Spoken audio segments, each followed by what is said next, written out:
mula sa mga contractors na naglulubog sa atin. Kung may delikadesa sila, kung may hiya sila, pareho na silang dapat mag-resign. Sa Japan, alam na natin ang ginagawa ng mga dawit sa korupsyon, di ba? Kaya tama na, sobra na ang pandarambong sa bayan. Tama na, sobra na ang pananahimik. Tama na, sobra na ang sistema na ninanakaw ang pondo na para sa bayan. Pondo sa serbisyo, hindi sa korap na politiko.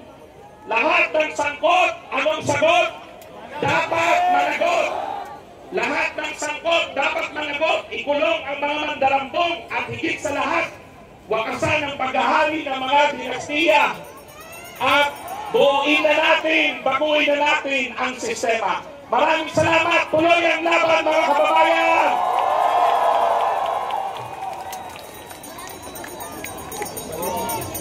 Mainit, ngunit mapulang umaga sa atin, mga kasama! Ako si Mary mula sa Teknolohikal na Universidad ng Pilipinas at proud convener ng One Top Alliance. Ang gayon na ito ang sangkabataan para ihayag kung ano ang aming tingin sa korupsyon. Malamang sa malamang, mga kasama, alam na alam natin kung bakit tayo narito ngayon sa Luneta. Alam ba natin? Para kung tinahin ang kaliwatan ng korupsyon ng gobyerno, huwag tayong matakot pangalanan kung sino ang dapat singilin at dapat panagutin ng taong bayan. Ang mukha ng korupsyon, si Marcos at si Duterte. Hindi na lang ang issue ng korupsyon sa kabataan, lalo na ng kabataan estudyante nag-aaral sa Taft Avenue na laging binabaha. Kulang na nga sa classroom, pangit na ang pasilidad, babahain ka pa. Tapos ngayon, ayaw nila palabasin yung mga estudyante. Ano na lang, give up naman dyan. Yung mga inilalaan sana nila sa flood control project na napupunta lang sa pulisa ng mga kurakot na to, ay mas binigyan sanang laan sa mga dagdag na classroom, pagpaganda ng pasilidad, at mas scientific flood control project. Pero anong nangyayari? Nasaan ang buwis ng taong bayan? Tama, nasa bulsa nila. At ito ngayon ang panawagan namin sa mga kabataan na tumungo sa lansangan at ugatin ang tunay na suliranin ng masang api. At nandito tayo ngayon na tunay na lumalaban sa kababaan ng Luneta. At ito na ang oras para makialam at mangahas na makibaka. At syempre, mga kasama, hindi dito nagtatapos ang ating pagkilos. Simula pa lang ito, kaya humanda sila. Humanda ang administrasyon na to sa pagbaha ng mga kilos protesta ng taong bayan. Galit na sa korupsyon. Habang ginagawa ito, inaanyayahan namin ang kabataan na ugatin natin ang tunay na salot at dahilan ng paghihirap ng mamamayan. At ang dahilan ng pag-usbong ng mga revolusyonaryong pagkilos. Taimtim nating alamin kung sino ang totoong kakampi at totoong kaaway ng masang api. Ito ang henerasyong hindi nakakalimot at hindi nagpapatawad. Kaya't lahat ng galit, sabay-sabay nating isigaw, ang tao, ang bayan! Ngayon ay lumalaban! Ngayon ay lumalaban! Ang tao, ang bayan! Maraming salamat po. Isang mapagpalad at nag-aalab na araw sa ating lahat. Ako si Jam Evangelista mula sa Far Eastern University, ang representante mula sa UPEL. Kaisa nyo ang mga estudyante ng UPEL dahil kami kabataang estudyante na ay sawang-sawa na rin sa katiwalian sa niloloko at mga kasiyahan ng administrasyon Marcos at Duterte. Ang mga kababayan, galit na ba kayo?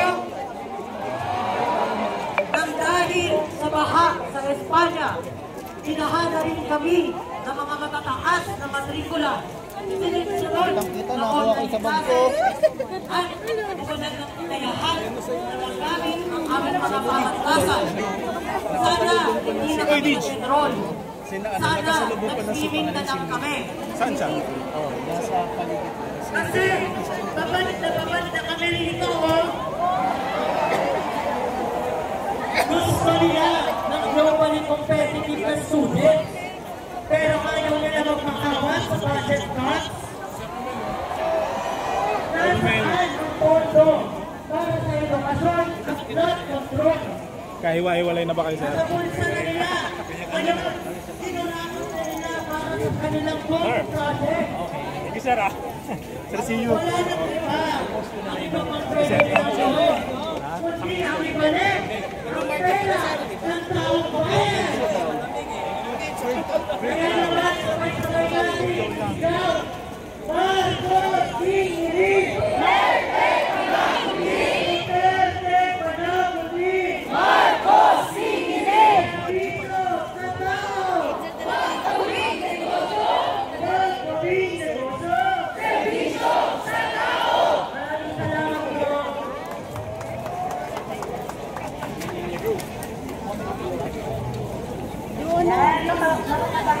Muli pasalamatan natin ang grupo mula sa Warna, Ampon, Lubel, ang ating kabataan. At ngayon, ipinakikilala natin His Excellency, Most Reverend Gerardo A. Alvinasa, Bishop mula sa San Carlos, Negros Island. Magandang umaga sa ating lahat. Salamat sa baha sa Luneta ngayong araw na to. Kay gandang pagmasdan ang pagkilo ng taong bayan. Dito dapat naroroon ang simbahan. Dapat bisig ang taong bayan. Kasama ang kabataan at nakatatanda. Kaisa ng ibang-ibang sektor sa pakikibaka para sa katarungan at tunay na pagbabago. Naniniwala ako kasama nato, sorry, Tagalog na. Mabuhay! Naniniwala ako kasama natin ang ating Panginoon dito ngayon. Pagpupugay sa inyong lahat, ipinapahayag ng Panginoon sa Salmo chapter 12 verse 5, pinagsamantalahan nila ang mahihirap at ninakaw ang kakaunting maroon sila. Sabi ng Panginoon, sasagipin ko ang mga dukha at mahihina at parurusahan ang mga nananakit sa kanila. Hindi dapat maghari magpakailanman ang mga dinastiyang nagnanakaw ng salapi ng bayan. Labanan natin ang korupsyon. Manindigan tayo para sa mga dukha sapagkat sila ang pinakabiktima ng pandarambong na ito. Sobra na, tama na. Buong lakas nating isigaw, hayaan tayong marinig ng buong bayan. Lahat ng sangkot dapat managot. Lahat ng sangkot hindi masama ang magalit kung dahil mahal natin ang Diyos at ang ating kapwa na naghihirap. Dapat lang magalit sa korupsyon at katiwalian. Yan ang tanda ng tunay na pagmamahal at pagmamalasakit. Ang mga kriminal na ito na nagsamantala sa inilahat na posisyon, dapat yun ang magbago sapagkat mapangon ang Diyos sa pagkakaisa ng bayan. Mula sa pinakamaliit na kontraktor hanggang sa pinakamataas na posisyon, binalaan na kayo. Magsisi, itigil ang mga buktot na gawain, ibalik ang inyong ninakaw. May baha na sa Luneta, baha laban sa korupsyon, handa nang lumunod sa iyo. Lahat ng sangkot dapat managot. Mga kababayan, kapatid, kasama, kaibigan, Huwag tayong matakot sa pananakot at pagpapatahimik. Huwag tayong malinlang sa matatamis na salita sa mga nagbabalat kayo o sa mga hulaang paggamit ng ngalan ng Diyos. Paigtingin natin ang laban sa korupsyon, sa paglabag sa karapatang pantao at sa lahat ng kabungkutan. Ipahayag natin ang katotohanan, katarungan at pananagutan. Sumasa atin ang may kapal ng ating mahal na Diyos. Shoutout kay Adrian Hermosilla. Shoutout nga pala kay Kuya nag-ice cream. Shoutout sa mama ko, tumakas ako. Biktima si Kuya. Ibabayad siya ng tax. Shoutout nga pala sa akin, wala nakapasok ng trabaho. Kuya Lord. Paalam sa magbati mga kababayan. Mabuhay ang malakas na hagasa ng baha ng mamamayan sa Luneta. Marcos Jr., hari ng korupsyon, pasista, itakwil, labanan! Mga kababayan, parang ako lang ang nakabota sa umagang ito. Dahil sa Bulacan at Pampanga, baha hanggang ngayon. Naubos ang flood control project at farm-to-market road budget, pero ang mga kalsada ang dapat kontrolin, wala. Kaya baha pa rin hanggang ngayon.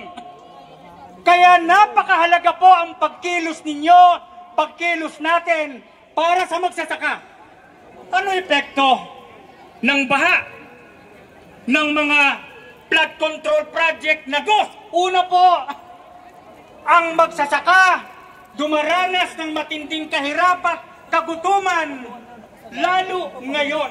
Pangalawa, ang pagkain na dapat ay aani ng palay na lubog, nasira.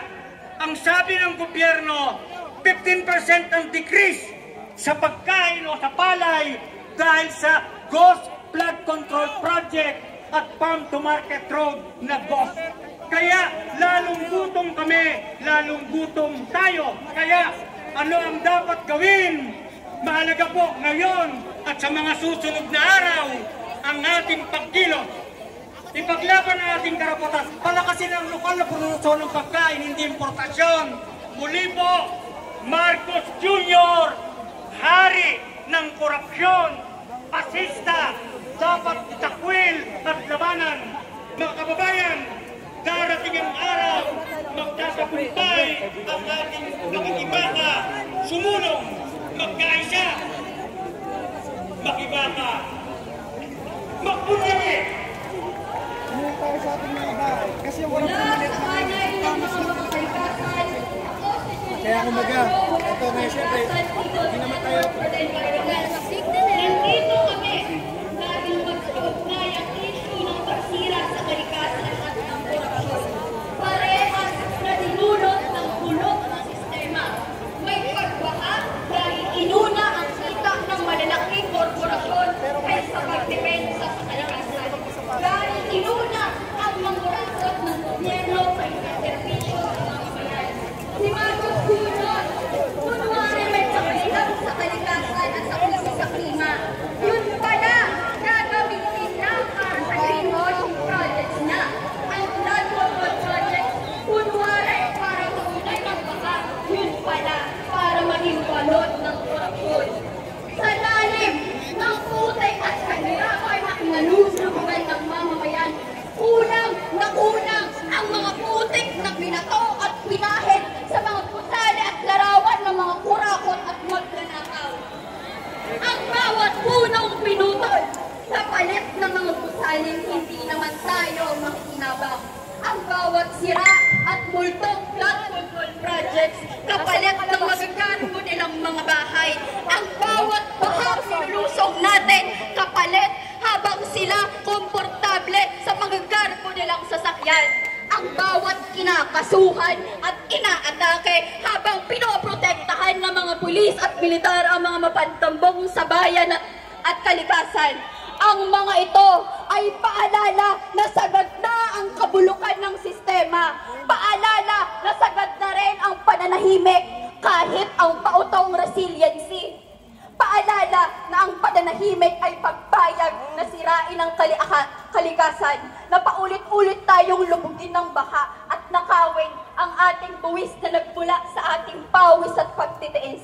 Pagpupugay sa mga narito, tayong sinabihang kumalma at huminahon, subalit ang naging tugon ay lalong pag-ingay at mas maraming at mas malawak na mga protesta.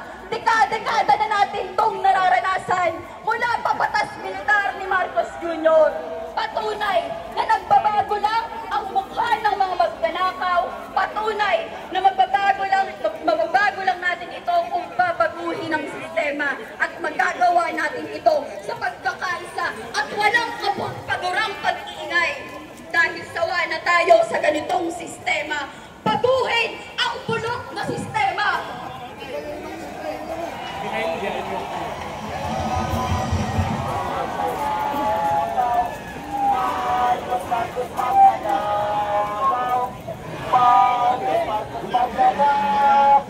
Magnanakaw si Marcos!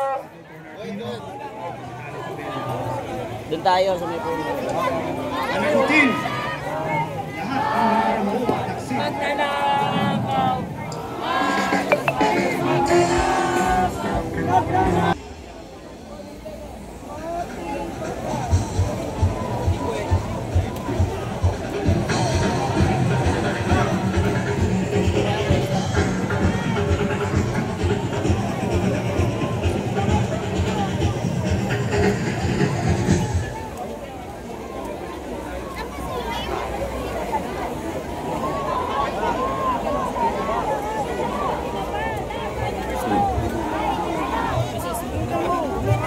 Alright!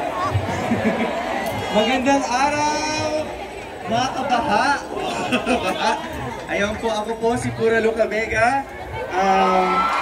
Yes po, thank you naman sa mga sa applause. Thank you so much.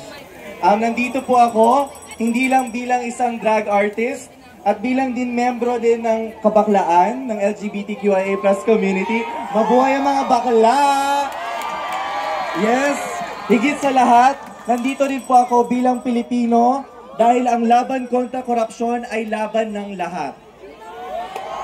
Kapag nagnanakaw ang mga nasa posisyon, ang pinakaapektado ay ang mga mahihirap, manggagawa, magsasaka, katutubo, kababaihan at pati na rin ang LGBTQIA+ community. Tama? Tama! Ang korupsyon ay kumakain sa ating dangal, kaligtasan at kinabukasan. May namamatay po dahil sa korupsyon. Pero hindi tayo mananahimik. Magkakaugnay ang ating pakikibaka. Ang laban ay para